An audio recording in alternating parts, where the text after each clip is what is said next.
This is Chapter 7, A New Nation, from the second edition of the American Yawp, Volume 1, by the Stanford University Press. This audiobook was produced by Audileo.com, a leader in academic audiobooks. 1. Introduction.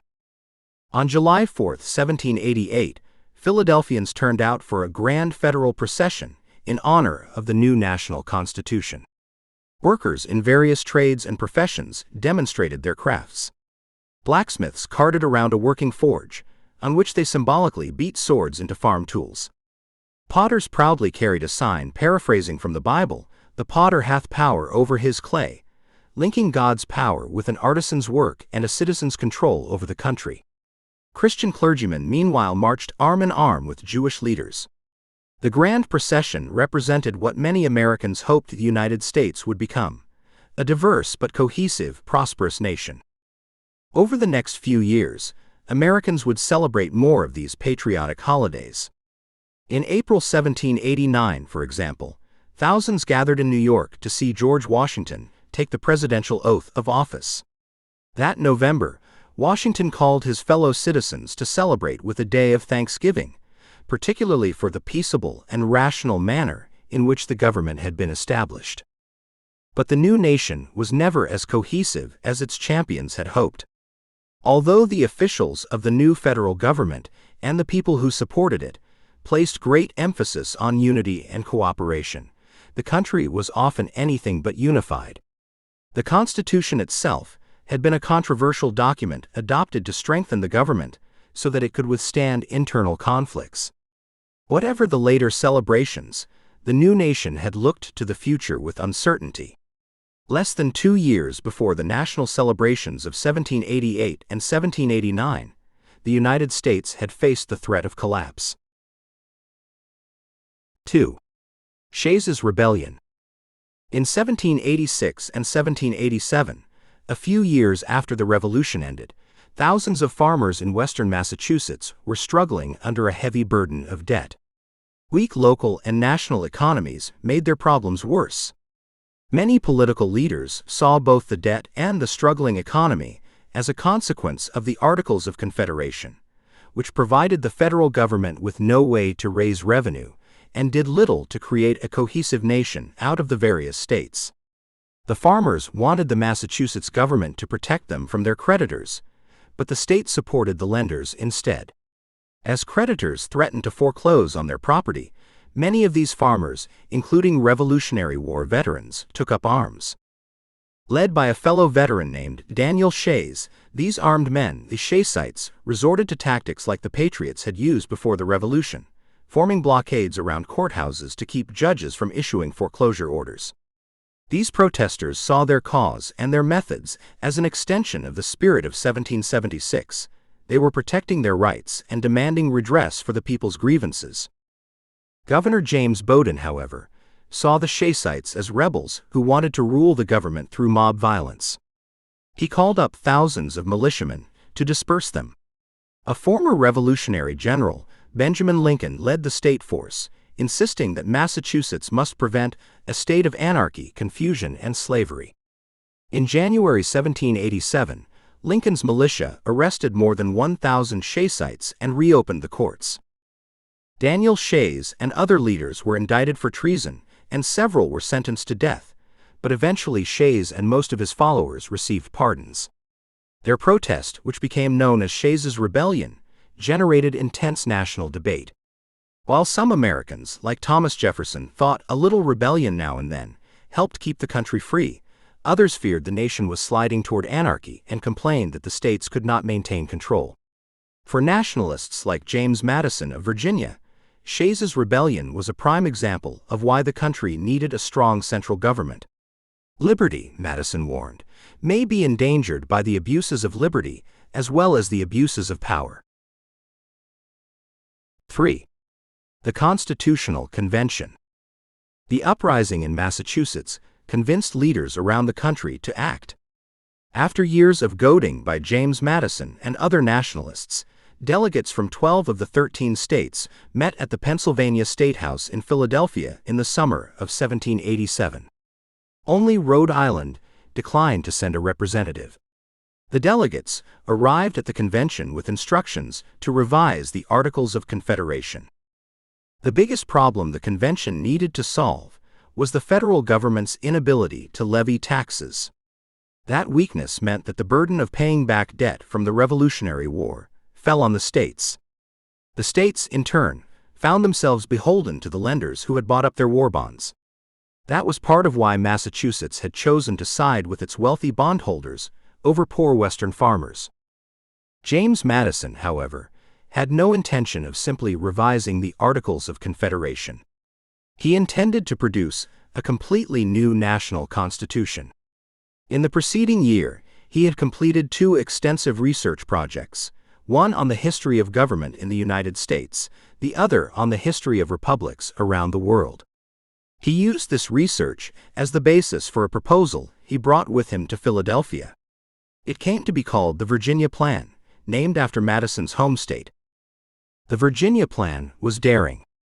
Classical learning said that a republican form of government required a small and homogeneous state, the Roman Republic, or a small country like Denmark, for example. Citizens who were too far apart geographically or too different could not govern themselves successfully.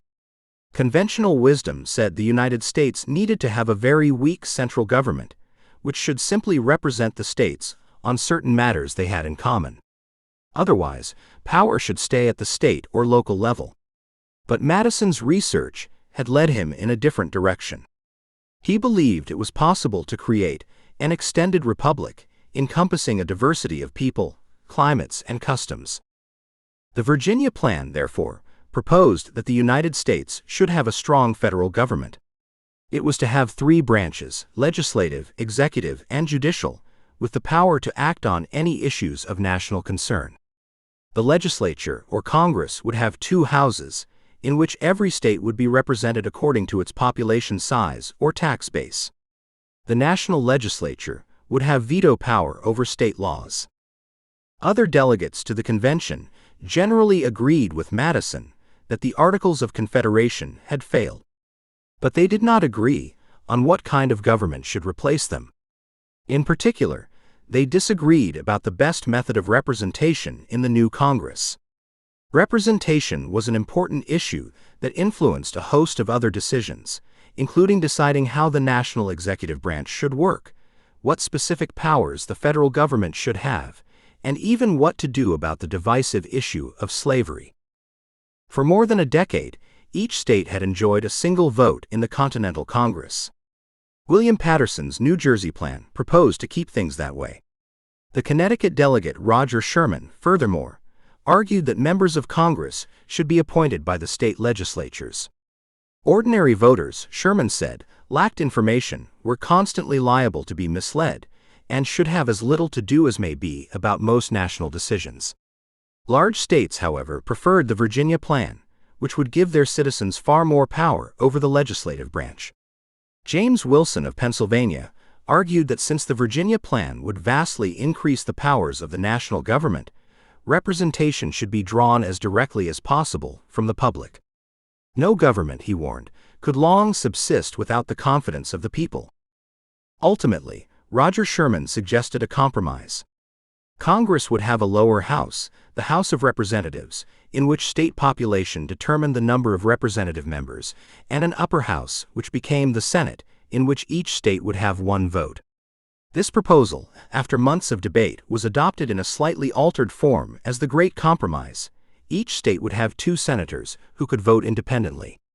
In addition to establishing both types of representation, this compromise also counted 3/5 of a state's enslaved population for representation and tax purposes. The delegates took even longer to decide on the form of the national executive branch. Should executive power be in the hands of a committee or a single person? How should its officeholders be chosen? On June 1, James Wilson moved that the national executive power reside in a single person. Coming only 4 years after the American Revolution, that proposal was extremely contentious. It conjured up images of an elected monarchy. The delegates also worried about how to protect the executive branch from corruption or undue control. They endlessly debated these questions, and not until early September did they decide the president would be elected by a special electoral college. In the end, the Constitutional Convention proposed a government unlike any other, combining elements copied from ancient republics and English political tradition, but making some limited democratic innovations, all while trying to maintain a delicate balance between national and state sovereignty. It was a complicated and highly controversial scheme. 4. Ratifying the Constitution. On September 17, 1787, the Constitutional Convention voted on and signed this new document. The plan for adopting the new Constitution, however, required approval from special state ratification conventions, not just Congress. During the ratification process, critics of the Constitution organized to persuade voters in the different states to oppose it. Importantly, the Constitutional Convention had voted down a proposal from Virginia's George Mason, the author of Virginia's State Declaration of Rights, for a National Bill of Rights. This omission became a rallying point for opponents of the document. Many of these anti-federalists argued that without such a guarantee of specific rights, American citizens risked losing their personal liberty to the powerful federal government. The pro-ratification Federalists, on the other hand, argued that including a Bill of Rights was not only redundant but dangerous. It could limit future citizens from adding new rights. Citizens debated the merits of the Constitution in newspaper articles, letters, sermons, and coffeehouse quarrels across America. Some of the most famous and most important arguments came from Alexander Hamilton, John Jay, and James Madison in the Federalist Papers, which were published in various New York newspapers in 1787 and 1788. Massachusetts's ratification convention was contentious, and other Americans watched to see what that state would do. At first, the anti-federalists at the Massachusetts ratifying convention probably had the upper hand, but after weeks of debate, enough delegates changed their votes to narrowly approve the Constitution. But they also approved a number of proposed amendments, which were to be submitted to the first Congress. This pattern, ratifying the Constitution but attaching proposed amendments, was followed by other state conventions. The most high-profile convention was held in Richmond, Virginia, in June 1788, when Federalists like James Madison, Edmund Randolph, and John Marshall squared off against equally influential anti-federalists like Patrick Henry and George Mason. Virginia was America's most populous state. It had produced some of the country's highest-profile leaders, and the success of the new government rested upon its cooperation. After nearly a month of debate, Virginia voted 89 to 79 in favor of ratification. On July 2, 1788, Congress announced that a majority of states had ratified the Constitution, and that the document was now in effect. Yet this did not mean the debates were over. North Carolina, New York, and Rhode Island had not completed their ratification conventions, and anti-federalists still argued that the Constitution would lead to tyranny. The New York Convention would ratify the Constitution by just 3 votes, and finally Rhode Island would ratify it by 2 votes, a full year after George Washington was inaugurated as president. 5. Rights and compromises. Although debates continued, Washington's election as president cemented the Constitution's authority. By 1793, the term anti-federalist would be essentially meaningless. Yet the debates produced a piece of the Constitution that seems irreplaceable today. 10 amendments were added in 1791. Together, they constitute the Bill of Rights. James Madison, against his original wishes, supported these amendments as an act of political compromise and necessity. He had won election to the House of Representatives only by promising his Virginia constituents such a list of rights. There was much the Bill of Rights did not cover. Women found no special protections or guarantee of a voice in government. Many states continued to restrict voting only to men who owned significant amounts of property. And slavery not only continued to exist, it was condoned and protected by the Constitution. Of all the compromises that formed the Constitution, perhaps none would be more important than the compromise over the slave trade.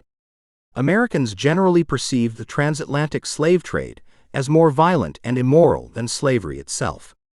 Many Northerners opposed it on moral grounds. They also understood that letting Southern states import more Africans would increase Southerners' political power. The Constitution counted each black individual as 3/5 of a person for purposes of representation, so in districts with many enslaved people, white voters had extra influence. On the other hand, the states of the Upper South also welcomed a ban on the Atlantic slave trade because they already had a surplus of enslaved laborers. Banning importation meant enslavers in Virginia and Maryland could get higher prices when they sold their enslaved laborers to states like South Carolina and Georgia that were dependent on a continued slave trade.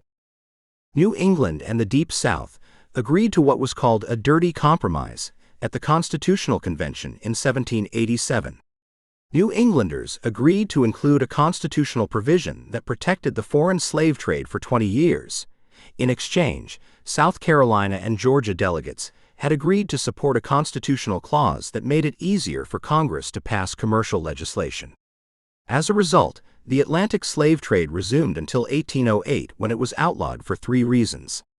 First, Britain was also in the process of prohibiting the slave trade in 1807, and the United States did not want to concede any moral high ground to its rival. Second, the Haitian Revolution, 1791 to 1804, a successful slave revolt against French colonial rule in the West Indies, had changed the stakes in the debate. The image of thousands of armed black revolutionaries terrified white Americans. Third, the Haitian Revolution had ended France's plans to expand its presence in the Americas, so in 1803, the United States had purchased the Louisiana Territory from the French at a fire sale price. This massive new territory, which had doubled the size of the United States, had put the question of slavery's expansion at the top of the national agenda. Many white Americans, including President Thomas Jefferson, thought that ending the external slave trade and dispersing the domestic slave population would keep the United States a white man's republic and perhaps even lead to the disappearance of slavery. The ban on the slave trade, however, lacked effective enforcement measures and funding. Moreover, instead of freeing illegally imported Africans, the act left their fate to the individual states, and many of those states simply sold intercepted enslaved people at auction. Thus, the ban preserved the logic of property ownership in human beings. The new federal government protected slavery as much as it expanded democratic rights and privileges for white men. 6. Hamilton's financial system. President George Washington's cabinet choices reflected continuing political tensions over the size and power of the federal government. The vice president was John Adams, and Washington chose Alexander Hamilton to be his Secretary of the Treasury. Both men wanted an active government that would promote prosperity by supporting American industry. However, Washington chose Thomas Jefferson to be his Secretary of State, and Jefferson was committed to restricting federal power and preserving an economy based on agriculture. Almost from the beginning, Washington struggled to reconcile the Federalist and Republican, or Democratic-Republican factions within his own administration. Alexander Hamilton believed that self-interest was the most powerful incentive of human actions. Self-interest drove humans to accumulate property, and that effort created commerce and industry. According to Hamilton, the government had an important role to play in this process. First, the state should protect private property from theft. Second, the state should use human passions and make them subservient to the public good. In other words, a wise government would harness its citizens' desire for property so that both private individuals and the state would benefit. Hamilton, like many of his contemporary statesmen, did not believe the state should ensure an equal distribution of property. Inequality was understood as the great and fundamental distinction in society, and Hamilton saw no reason why this should change. Instead, Hamilton wanted to tie the economic interests of wealthy Americans, or moneyed men, to the federal government's financial health. If the rich needed the government, then they would direct their energies to making sure it remained solvent. Hamilton, therefore, believed that the federal government must be a repository of the rights of the wealthy. As the nation's first Secretary of the Treasury, he proposed an ambitious financial plan to achieve just that. The first part of Hamilton's plan involved federal assumption of state debts, which were mostly left over from the Revolutionary War. The federal government would assume responsibility for the state's unpaid debts, which totaled about $25 million. Second, Hamilton wanted Congress to create a bank of the United States. The goal of these proposals was to link federal power and the country's economic vitality. Under the assumption proposal, the state's creditors, people who owned state bonds or promissory notes, would turn their old notes into the Treasury and receive new federal notes of the same face value. Hamilton foresaw that these bonds would circulate like money, acting as an engine of business, an instrument of industry and commerce. This part of his plan, however, was controversial for two reasons. First, many taxpayers objected to paying the full face value on old notes, which had fallen in market value. Often, the current holders had purchased them from the original creditors for pennies on the dollar. To pay them at full face value, therefore, would mean rewarding speculators at taxpayer expense. Hamilton countered that government debts must be honored in full, or else citizens would lose all trust in the government. Second, many Southerners objected that they had already paid their outstanding state debts, so federal assumption would mean forcing them to pay again for the debts of New Englanders. Nevertheless, President Washington and Congress both accepted Hamilton's argument. By the end of 1794, 98% of the country's domestic debt had been converted into new federal bonds. Hamilton's plan for a Bank of the United States, similarly, won congressional approval despite strong opposition. Thomas Jefferson and other Republicans argued that the plan was unconstitutional. The Constitution did not authorize Congress to create a bank. Hamilton, however, argued that the bank was not only constitutional, but also important for the country's prosperity. The Bank of the United States would fulfill several needs. It would act as a convenient depository for federal funds. It would print paper banknotes backed by specie, gold or silver. Its agents would also help control inflation by periodically taking state banknotes to their banks of origin and demanding specie in exchange, limiting the amount of notes the state banks printed. Furthermore, it would give wealthy people a vested interest in the federal government's finances. The government would control just 20% of the bank's stock. The other 80% would be owned by private investors. Thus, an intimate connection between the government and wealthy men would benefit both, and this connection would promote American commerce. In 1791, therefore, Congress approved a 20-year charter for the Bank of the United States. The bank's stocks, together with federal bonds, created over $70 million in new financial instruments. These spurred the formation of securities markets, which allowed the federal government to borrow more money and underwrote the rapid spread of state-chartered banks and other private business corporations in the 1790s. For Federalists, this was one of the major purposes of the federal government. For opponents who wanted a more limited role for industry, however, or who lived on the frontier and lacked access to capital, Hamilton's system seemed to reinforce class boundaries and give the rich inordinate power over the federal government. Hamilton's plan, furthermore, had another highly controversial element. In order to pay what it owed on the new bonds, the federal government needed reliable sources of tax revenue. In 1791, Hamilton proposed a federal excise tax on the production, sale, and consumption of a number of goods, including whiskey. 7. The Whiskey Rebellion and Jay's Treaty. Grain was the most valuable cash crop for many American farmers. In the West, selling grain to a local distillery for alcohol production was typically more profitable than shipping it over the Appalachians to eastern markets. Hamilton's whiskey tax thus placed a special burden on Western farmers. It seemed to divide the young republic in half, geographically between the East and West, economically between merchants and farmers, and culturally between cities and the countryside. In the fall of 1791, 16 men in western Pennsylvania, disguised in women's clothes, assaulted a tax collector named Robert Johnson. They tarred and feathered him, and the local deputy marshals seeking justice met similar fates. They were robbed and beaten, whipped and flogged, tarred and feathered, tied up and left for dead.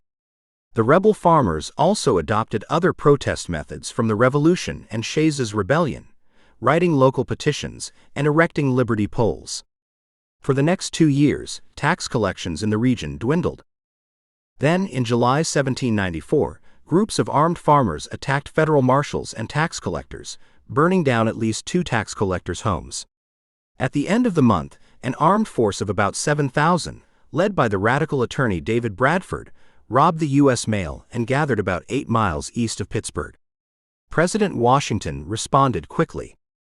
First, Washington dispatched a committee of 3 distinguished Pennsylvanians to meet with the rebels and try to bring about a peaceful resolution. Meanwhile, he gathered an army of 13,000 militiamen in Carlisle, Pennsylvania. On September 19, Washington became the only sitting president to lead troops in the field, though he quickly turned over the army to the command of Henry Lee, a Revolutionary hero and the current governor of Virginia.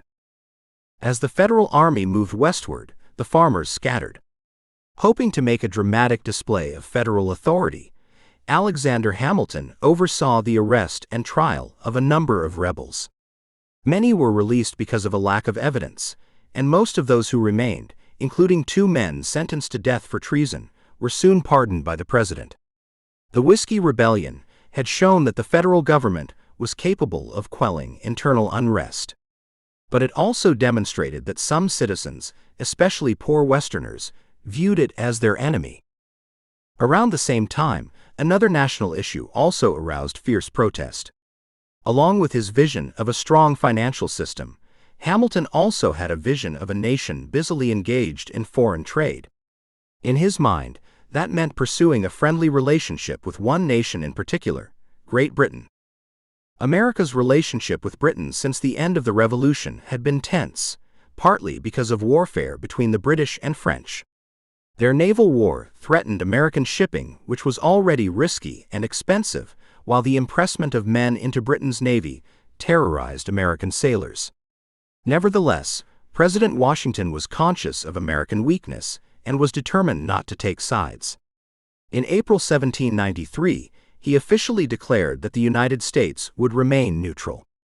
With his blessing, Hamilton's political ally John Jay, who was currently serving as Chief Justice of the Supreme Court, sailed to London to negotiate a treaty that would satisfy both Britain and the United States. Jefferson and Madison strongly opposed these negotiations.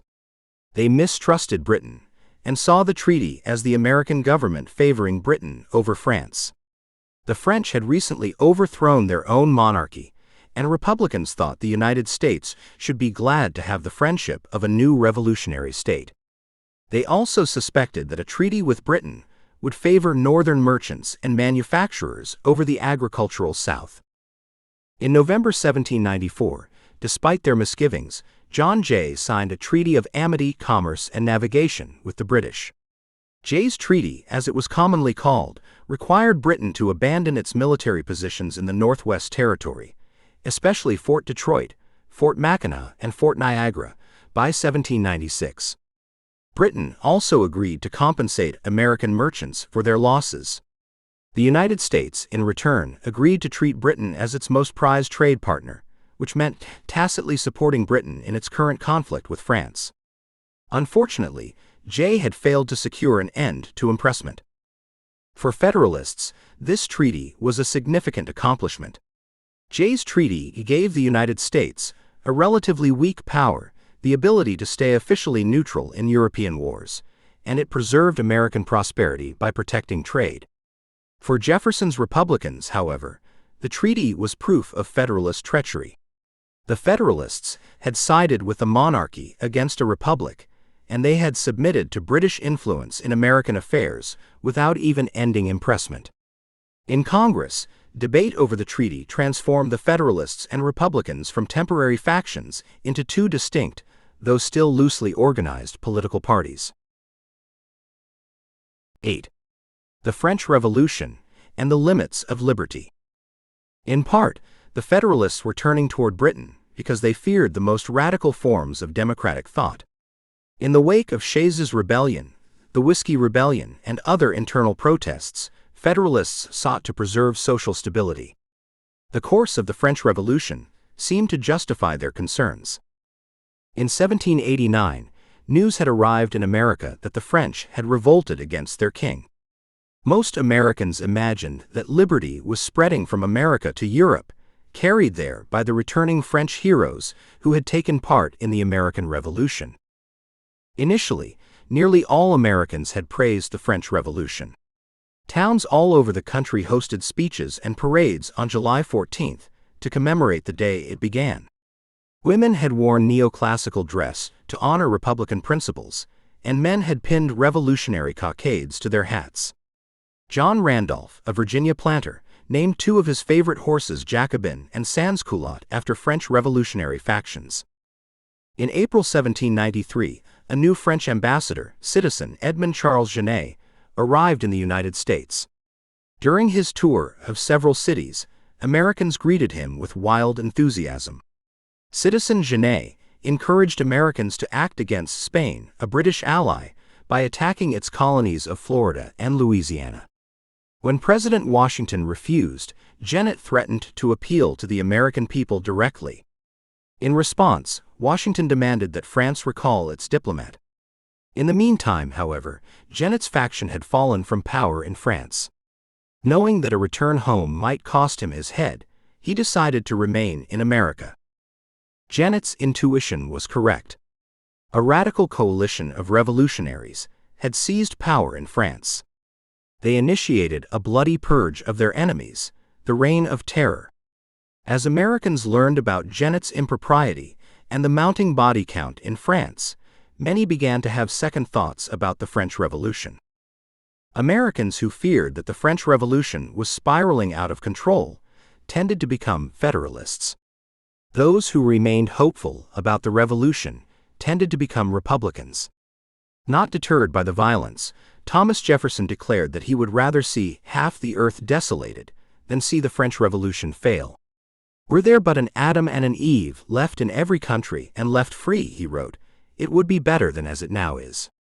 Meanwhile, the Federalists sought closer ties with Britain. Despite the political rancor, in late 1796, there came one sign of hope. The United States peacefully elected a new president.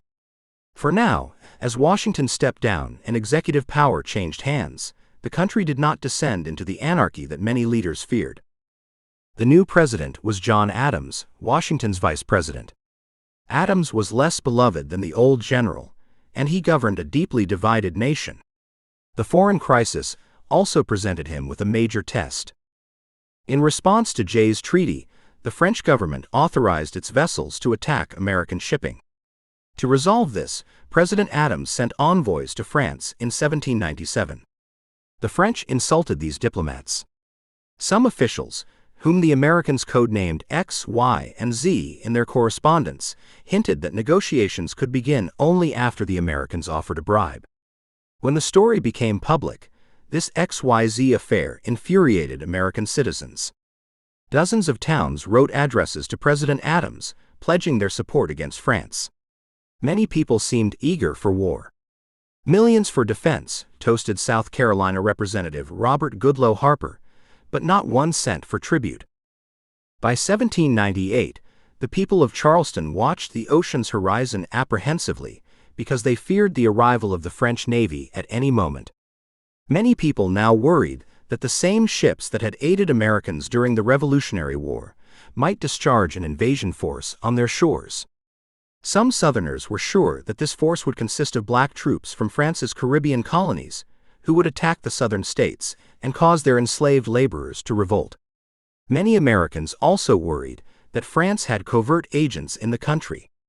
In the streets of Charleston, armed bands of young men searched for French disorganizers. Even the little children prepared for the looming conflict by fighting with sticks. Meanwhile, during the crisis, New Englanders were some of the most outspoken opponents of France. In 1798, they found a new reason for Francophobia. An influential Massachusetts minister, Jedediah Morse, announced to his congregation that the French Revolution had been hatched in a conspiracy led by a mysterious anti-Christian organization called the Illuminati. The story was a hoax, but rumors of Illuminati infiltration spread throughout New England like wildfire, adding a new dimension to the foreign threat. Against this backdrop of fear, the French quasi-war, as it would come to be known, was fought on the Atlantic, mostly between French naval vessels and American merchant ships. During this crisis, however, anxiety about foreign agents ran high, and members of Congress took action to prevent internal subversion. The most controversial of these steps were the Alien and Sedition Acts. These two laws, passed in 1798, were intended to prevent French agents and sympathizers from compromising America's resistance, but they also attacked Americans who criticized the president and the Federalist Party. The Alien Act allowed the federal government to deport foreign nationals, or aliens, who seemed to pose a national security threat. Even more dramatically, the Sedition Act allowed the government to prosecute anyone found to be speaking or publishing false, scandalous, and malicious writing against the government. These laws were not simply brought on by war hysteria. They reflected common assumptions about the nature of the American Revolution and the limits of liberty. In fact, most of the advocates for the Constitution and the First Amendment accepted that free speech simply meant a lack of prior censorship or restraint, not a guarantee against punishment. According to this logic, licentious or unruly speech made society less free, not more. James Wilson, one of the principal architects of the Constitution, argued that every author is responsible when he attacks the security or welfare of the government. In 1798, most Federalists were inclined to agree. Under the terms of the Sedition Act, they indicted and prosecuted several Republican printers, and even a Republican congressman who had criticized President Adams. Meanwhile, although the Adams administration never enforced the Alien Act, its passage was enough to convince some foreign nationals to leave the country. For the president and most other Federalists, the Alien and Sedition Acts represented a continuation of a conservative rather than radical American Revolution. However, the Alien and Sedition Acts caused a backlash in two ways. First, shocked opponents articulated a new and expansive vision for liberty. The New York lawyer Tunis Wertman, for example, demanded an absolute independence of the press. Likewise, the Virginia judge George Hay called for any publication, whatever criminal, to be exempt from legal punishment. Many Americans began to argue that free speech meant the ability to say virtually anything without fear of prosecution. Second, James Madison and Thomas Jefferson helped organize opposition from state governments. Ironically, both of them had expressed support for the principle behind the Sedition Act in previous years. Jefferson, for example, had written to Madison in 1789 that the nation should punish citizens for speaking false facts that injured the country. Nevertheless, both men now opposed the Alien and Sedition Acts on constitutional grounds. In 1798, Jefferson made this point in a resolution adopted by the Kentucky state legislature. A short time later, the Virginia legislature adopted a similar document written by Madison. The Kentucky and Virginia resolutions argued that the national government's authority was limited to the powers expressly granted by the U.S. Constitution. More importantly, they asserted that the states could declare federal laws unconstitutional. For the time being, these resolutions were simply gestures of defiance. Their bold claim, however, would have important effects in later decades. In just a few years, many Americans' feelings toward France had changed dramatically. Far from rejoicing in the light of freedom, many Americans now feared the contagion of French-style liberty. Debates over the French Revolution in the 1790s gave Americans some of their earliest opportunities to articulate what it meant to be American. Did American national character rest on a radical and universal vision of human liberty? Or was America supposed to be essentially pious and traditional, an outgrowth of Great Britain? They couldn't agree. It was on this cracked foundation that many conflicts of the 19th century would rest. 9. Slavery, regionalism, and westward expansion. The American Revolution pushed some northern states toward abolishing slavery, although every state recognized the system in 1776. The Constitution did little to sort out how slavery would function in a democratic nation. Article 6 of the 1787 Northwest Ordinance banned slavery north and west of the Ohio River. Many Americans took that clause to mean that the founders intended for slavery to die out. Yet when Congress authorized the admission of Vermont, 1791, and Kentucky, 1792, with Vermont coming into the Union as a free state and Kentucky coming in as a slave state, a new path forward developed with the federal government prioritizing a balance of power between North and South. In 1790, 654,121 enslaved people lived in the South, then just Maryland, Virginia, North Carolina, South Carolina, Georgia, and the Southwest Territory, now Tennessee. By 1810, that number had increased to more than 1.1 million individuals in bondage. This drastic population increase happened in large part due to the rise of cotton. In the colonial period, tobacco had been the leading cash crop for America's plantation economy. But tobacco was a rough crop. It treated the land poorly, draining the soil of nutrients, and fields rarely survived more than 4 or 5 cycles of growth before they were incapable of growing much more than patches of grass. Cotton was different. While long staple or Sea Island cotton could only be grown along the coast of South Carolina and Georgia, short staple cotton could be grown throughout the South if it wasn't so hard to harvest. With the invention of the cotton gin in 1794 and the emergence of steam power 3 decades later, cotton became the product with which the South could expand westward. Within a decade, Southern cotton production had increased to 60 million pounds a year, and white Southerners began to race westward, building a cotton-growing slave society as they went. As Southerners built a region of cotton plantations and small rural communities, Northern states became more urban or at least more developed. And one of the growing populations in the North was free people of color. There were over 100,000 such people living in Northern states by 1810. This number grew in part as states ended the system of slavery. While some states ended slavery with immediate abolition, most enacted gradual emancipation laws that freed enslaved children after long periods of indentured servitude.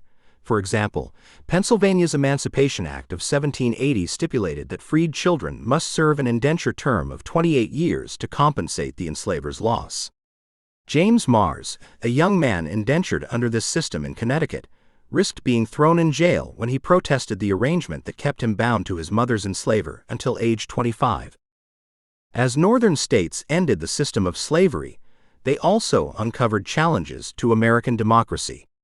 Congress, for instance, made harboring a freedom-seeking enslaved person a federal crime with the Fugitive Slave Law of 1793, supporting Southern claims that their property rights must be protected. Yet, free black people who found themselves kidnapped and sold into Southern slavery often lacked any political avenue to protest their loss of freedom. While propertied black men in the North might be considered citizens of their states, the Naturalization Act of 1790 limited federal citizenship to free white people. And even states that had moved toward ending slavery moved toward defining citizenship as a privilege for white men. The Revolutionary Constitution of New Jersey had guaranteed the right to vote to all propertied men, but the state legislature changed the qualifications in 1807 to allow all white men to vote. As America's regional and racial categories began to shift, American abolitionists built transatlantic networks to argue that freedom was the natural condition of humankind. They worked particularly with English political theorists who had begun to rethink natural law justifications for slavery. They rejected the long-standing idea that slavery was a condition that naturally suited some people, and embraced the ideals of the American Revolution, that all men were created equal. Even as many Americans saw slavery as a sin and worked to expand suffrage to more groups, America was effectively a white man's republic. 10. Religious freedom.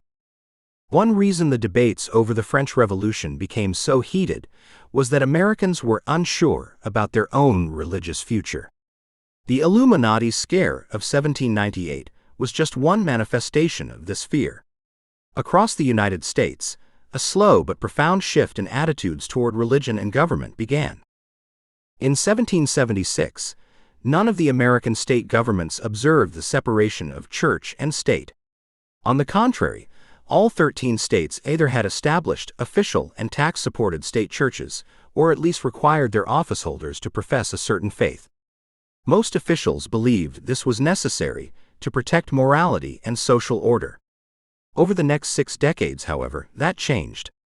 In 1833, the final state, Massachusetts, stopped supporting an official religious denomination. Historians call that gradual process disestablishment. In many states, the process of disestablishment had started before the creation of the Constitution. South Carolina, for example, had been nominally Anglican before the Revolution, but it had dropped denominational restrictions in its 1778 Constitution. Instead, it now allowed any church consisting of at least 15 adult males to become incorporated or recognized for tax purposes as a state-supported church. Churches needed only to agree to a set of basic Christian theological tenets, which were vague enough that most denominations could support them. South Carolina tried to balance religious freedom with the religious practice that was supposed to be necessary for social order. Officeholders were still expected to be Christians. Their oaths were witnessed by God, they were compelled by their religious beliefs to tell the truth, and they were called to live according to the Bible. This list of minimal requirements came to define acceptable Christianity in many states.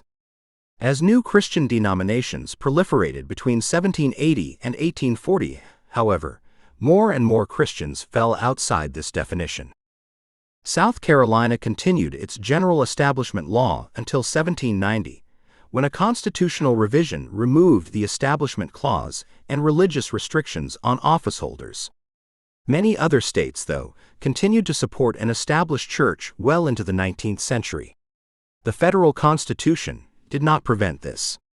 The Religious Freedom Clause in the Bill of Rights, during these decades, limited the federal government, but not state governments. It was not until 1833 that a state Supreme Court decision ended Massachusetts' support for the Congregational Church. Many political leaders, including Thomas Jefferson and James Madison, favored disestablishment because they saw the relationship between church and state as a tool of oppression. Jefferson proposed a statute for religious freedom in the Virginia State Assembly in 1779, but his bill failed in the overwhelmingly Anglican legislature. Madison proposed it again in 1785, and it defeated a rival bill that would have given equal revenue to all Protestant churches. Instead, Virginia would not use public money to support religion. The religion, then, of every man, Jefferson wrote, must be left to the conviction and conscience of every man, and it is the right of every man to exercise it as these may dictate. Removing the government support of churches created what historians call the American spiritual marketplace. Methodism achieved the most remarkable success, enjoying the most significant denominational increase in American history. The Methodist denomination grew from fewer than 1,000 members at the end of the 18th century to constitute 34% of all American church membership by the mid-19th century. After its leaders broke with the Church of England to form a new American denomination in 1784, the Methodist Episcopal Church achieved its growth through innovation. Methodists used itinerant preachers, known as circuit riders.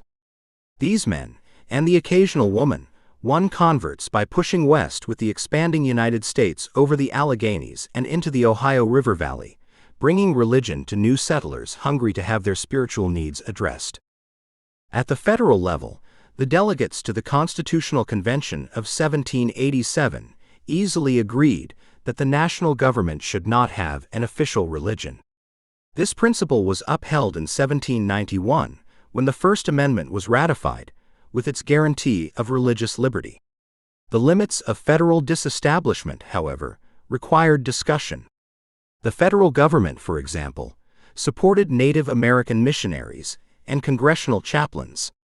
Well into the 19th century, debate raged over whether the Postal Service should operate on Sundays and whether non-Christians could act as witnesses in federal courts.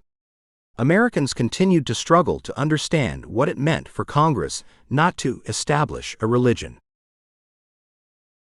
11. The election of 1800. Meanwhile, the Alien and Sedition Acts expired in 1800 and 1801. They had been relatively ineffective at suppressing dissent.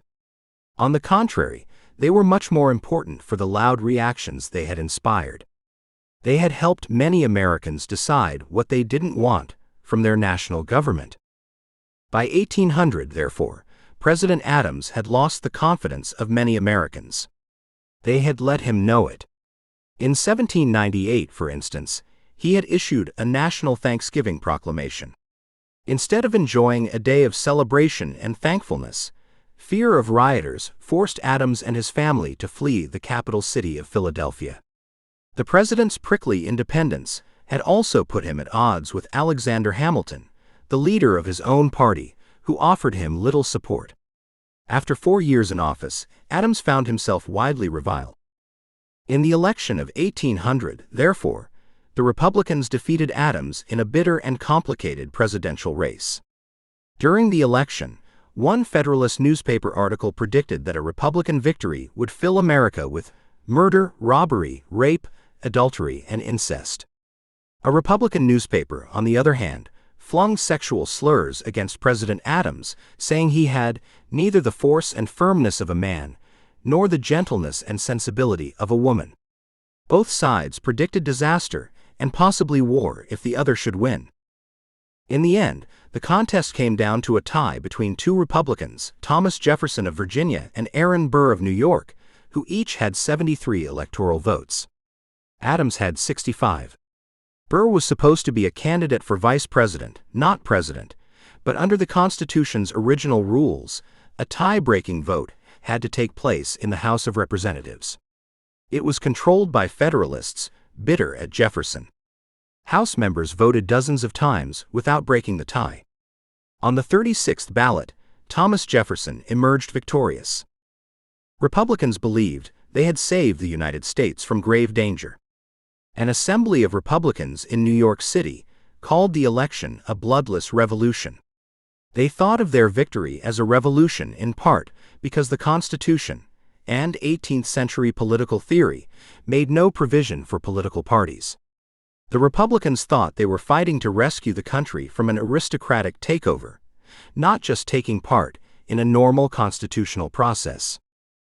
In his first inaugural address, however, Thomas Jefferson offered an olive branch to the Federalists. He pledged to follow the will of the American majority, whom he believed were Republicans, but to respect the rights of the Federalist minority. His election set an important precedent. Adams accepted his electoral defeat and left the White House peacefully. The Revolution of 1800, Jefferson wrote years later, did for American principles what the Revolution of 1776 had done for its structure.